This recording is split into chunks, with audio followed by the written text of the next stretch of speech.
नमस्कार। Success point में आपका स्वागत है। मुद्रण संस्कृति और आधुनिक दुनिया शेखावाटी पीडीएफ से सभी प्रश्नों को डिस्कस करेंगे। पहला प्रश्न है, विश्व में सर्वप्रथम मुद्रण की तकनीक किस देश में विकसित हुई थी? तो किसमें? चीन में, जापान में, उसके बाद कोरिया में हुई थी। गुलामगिरी पुस्तक के लेखक कौन है? ज्योतिबा फुले। बंगाल गजट साप्ताहिक पत्रिका का संपादन किसने किया?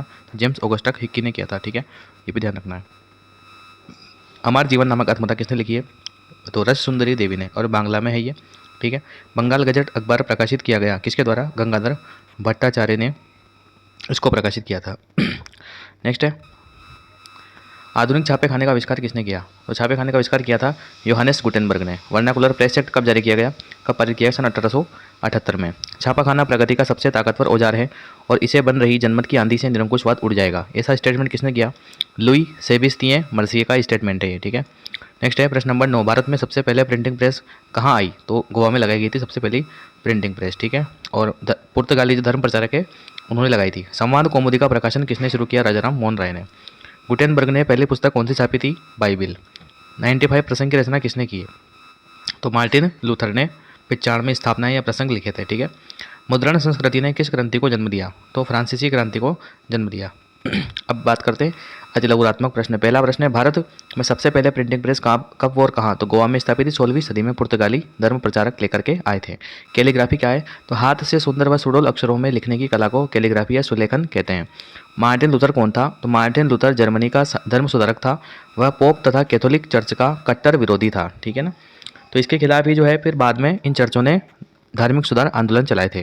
नेक्स्ट है, वर्नाकुलर प्रेस एक्ट पर टिप्पणी लिखना है। तो ये क्या था? 1878 में लॉर्ड लिटन ने वर्नाकुलर प्रेस एक्ट पारित किया। इसके अनुसार भारतीय भाषा में छपने वाले समाचार पत्र पर सेंसर लगाने का अधिकार मिल गया। यानी कि अब समाचार पत्र को छापने से पहले जो है सरकार को बताना पड़ेगा कि भाई क्या छापने वाले हैं। मुद्रण क्रांति से आप क्या समझते हैं?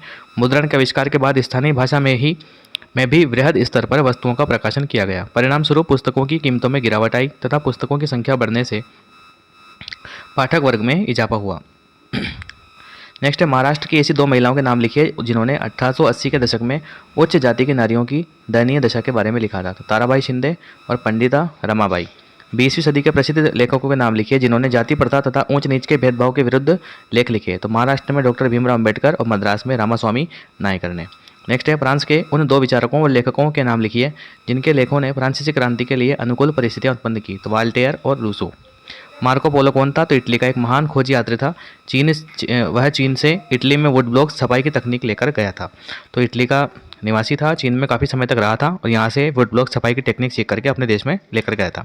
कितागावा उतामारो कौन था? तो ये एक जापानी चित्रकार था और उसने उकियो नामक चित्रकला शैली के विकास में महत्वपूर्ण योगदान दिया था। और उकियो शब्द का मतलब क्या है? तैरती दुनिया के चित्र। प्रश्न नंबर 11, भारत का पहला हिंदुस्तानी अखबार कौन सा था? इसका प्रकाशन किसने किया?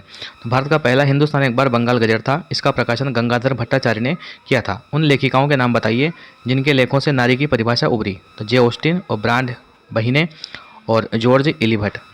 नेक्स्ट है, संवाद कौमुदी नामक समाचार पत्र का प्रकाशन किसके द्वारा? तो राजाराम मोहन राय ने किया था। और कब किया गया? 1821 में संवाद कौमुदी का प्रकाशन किया गया। आधुनिक प्रिंटिंग प्रेस का आविष्कार किसने किया? योहानेस गुटेनबर्ग ने। सबसे पहली पुस्तक कौन सी छपी थी? बाइबिल। गुलामगिरी के रचयिता कौन थे? और ज्योतिबा फुले थे। और वह इस पुस्तक की रचना कब हुई थी? 1871 में हुई थी, ये भी ध्यान रख लेना है।